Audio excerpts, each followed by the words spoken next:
análise em cadeia e o comportamento problema. Mas por que falar em análise em cadeia e comportamento problema? Porque exatamente o comportamento que as pessoas trazem para as clínicas.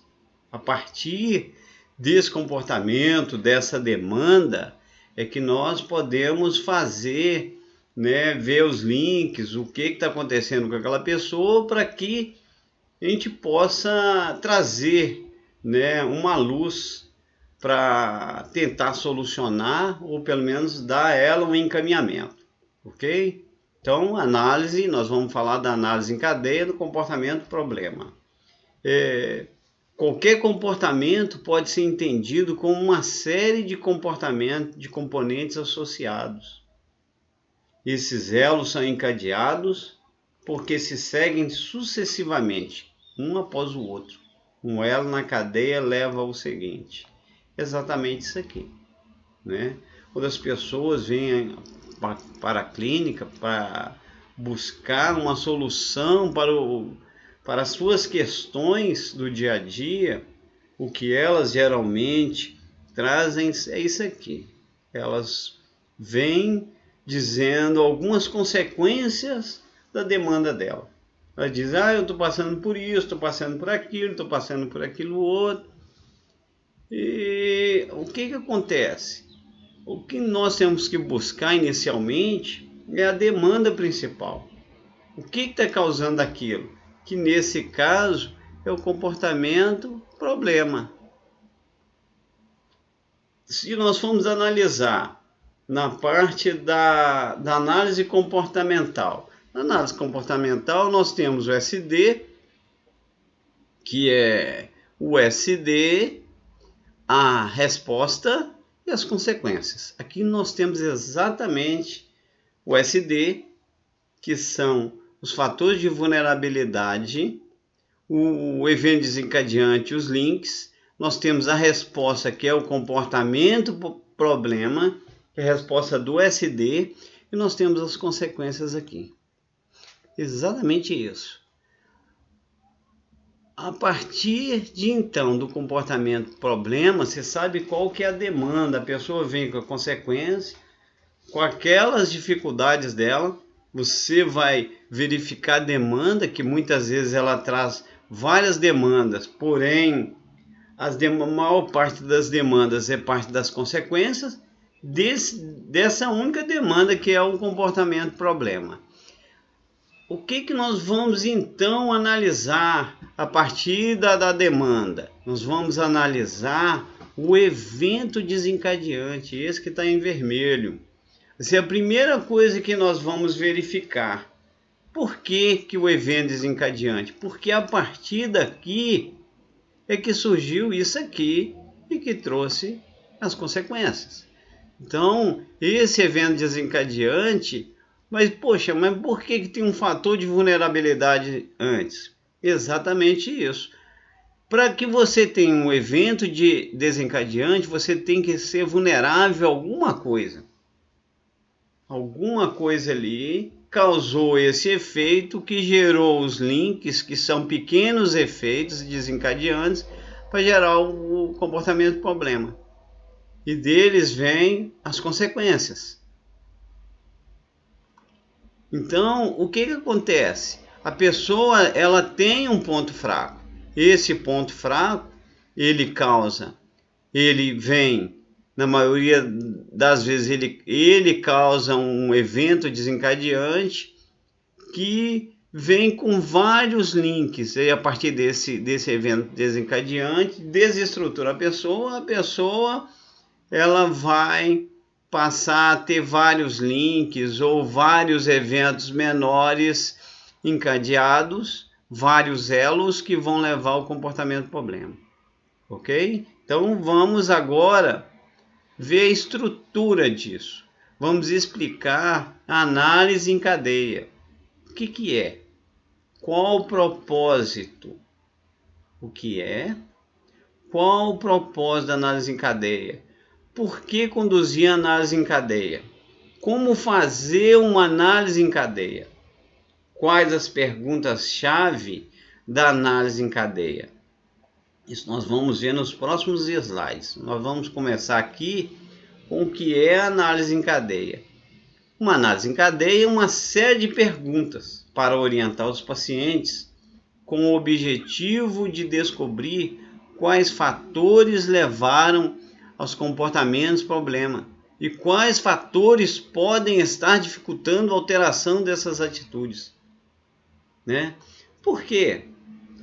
Mas qual é o problema que eu vou analisar um comportamento, como que eu vou chegar a partir do momento que eu vou ficar sabendo, e aí, o que vai acontecer? Você pode, a partir do momento que você descobre o elo que causou aquilo ali, você tem condições de reparar, ou de buscar uma forma de reparar aquilo, né?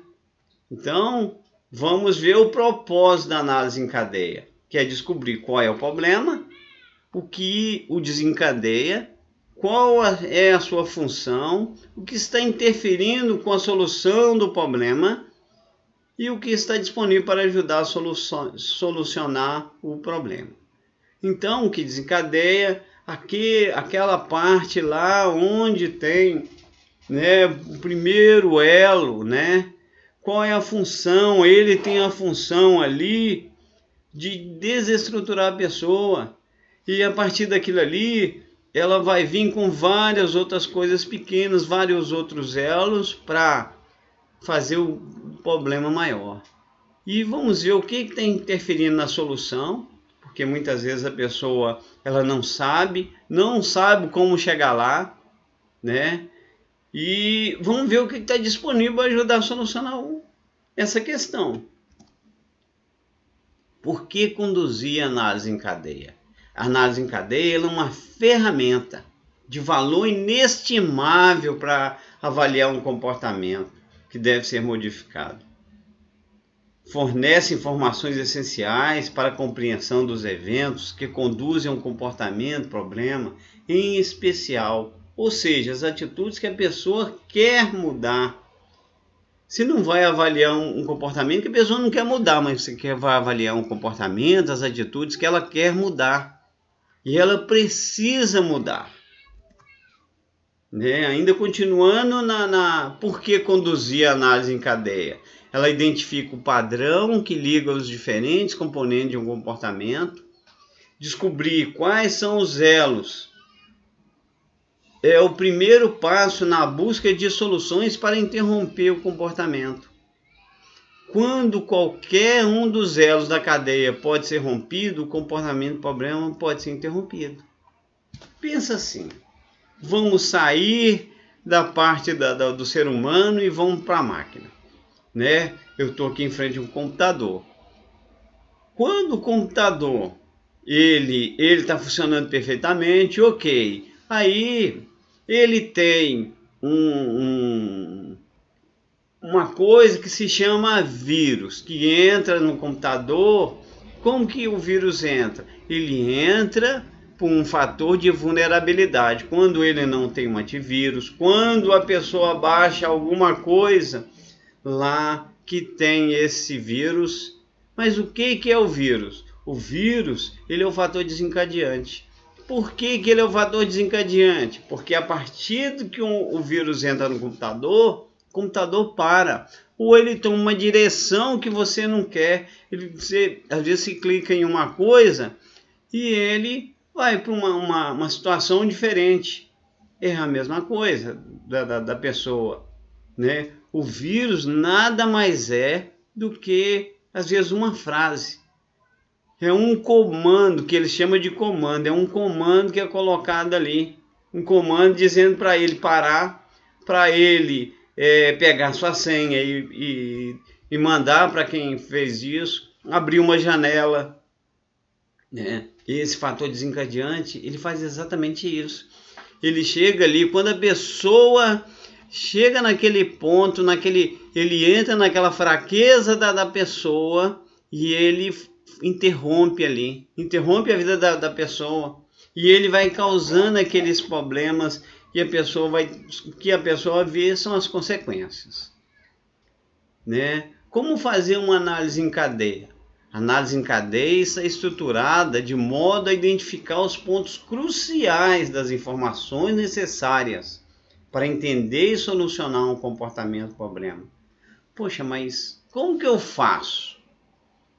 Como que eu vou fazer? Só vou escutar? Não, existem passos para ficar mais fácil, porque nós estamos analisando aqui na DBT, que é a dialética comportamental. Então vai haver uma dialética com o seu paciente.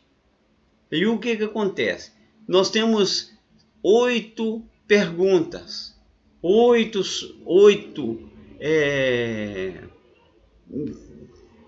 formas de tentar buscar com o paciente o que aconteceu com ele.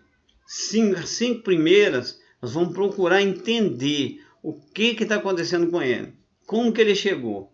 E os passos de 6 a 8, vamos buscar, procurar alterar esse comportamento junto com o cliente. Ok? Nós vamos ver agora essas perguntas, entendendo o problema. Número 1. Qual é exatamente o comportamento problema? A demanda. Muitas vezes a pessoa vai chegar e vai despejar ali para você uma quantidade de consequência, mas ela não vai dizer isso aqui, ó, comportamento problema, qual é a demanda principal. Ou ela vai achar que aquele monte de consequências vai trazer o comportamento problema. Não, você identifica junto com ela qual é exatamente o comportamento problema, o que gerou essas consequências. 2. Que evento no ambiente iniciou a cadeia de eventos? Qual o evento desencadeante? No ambiente, mas como assim no ambiente? Na casa, no trabalho, na rua, no bar, seja onde for. Qual o evento? O que aconteceu que iniciou? Quais fatores de vulnerabilidade estavam presentes naquele dia? Quais pontos fracos? O que deixou ali que aconteceu? Pensa numa janela. Se você sair de casa e deixar a janela aberta e chover, quando você voltar, a casa vai estar toda molhada. Exatamente isso. Você deixou um ponto fraco. Se deixou uma parte aberta ali, você não deveria deixar. Então, exatamente ali é que vai entrar a chuva. Às vezes é um ponto fraco desse. Mas eu nunca tenho ponto fraco? Tem sim. 4. Que cadeias de eventos, elo por elo, levou do evento desencadeante até o comportamento problema? Você vai procurar ver o principal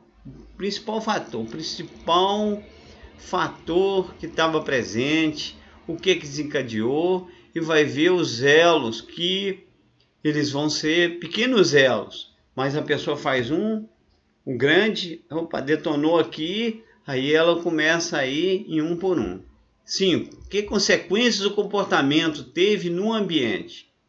Como assim teve no ambiente? A consequência foi só minha? Não. A pessoa pensa que a consequência é só com ela. Não. Às vezes, o comportamento dela afeta o ambiente, a casa dela, o trabalho, as outras pessoas também. Alterando o comportamento. Então, nós vimos de 1 a 5, que entendendo o problema. O que levou aquilo? Agora nós vamos ver como alterar, ou como procurar alterar esse comportamento, né? Então, o 6 é identificar o comportamentos habilidosos que a pessoa já tem para substituir os elos problemáticos da cadeia e assim diminuir a probabilidade de esse comportamento acontecer de novo, né? Onde é que está o fator de vulnerabilidade? Vamos montar alguma coisa ali para não deixar acontecer de novo. 7. Desenvolver planos de prevenção para reduzir a vulnerabilidade aos eventos desencadeantes e a ativação da cadeia. O que você vai fazer? Você vai tomar a vacina. Opa, a vacina, tá até precisando da vacina aí para o coronavírus, mas essa vacina aqui é para você prevenir exatamente, você não deixar a janela aberta quando você sair e não olhar a sua casa. Você reduzir a sua vulnerabilidade a esses fatores que vão acontecer isso. 8. Reparar as consequências negativas do comportamento problema no ambiente e para si mesmo. Como que eu vou reparar as consequências? Olha, eu vou dar um exemplo aqui, um exemplo que acontece muito. É assim, às vezes, principalmente os maridos, né? Os maridos às vezes fazem umas bobagens, chega em casa às vezes bêbado, ou sai com outra mulher, ele faz alguma coisa, alguma bobagem. Não vou dizer só dos maridos, mas as mulheres também costumam fazer, mas vamos dar exemplo dos maridos. Aí o que ele faz? Para reparar aquilo ali, ele compra uma barra de chocolate, um bombom, compra flores, como se aquilo fosse reparar o que ele fez. Não, a gente repara dando bom exemplo. A gente repara sendo positivo, não fazendo essas coisas mais e desenvolvendo a empatia. Por que eu fiz isso? Ok?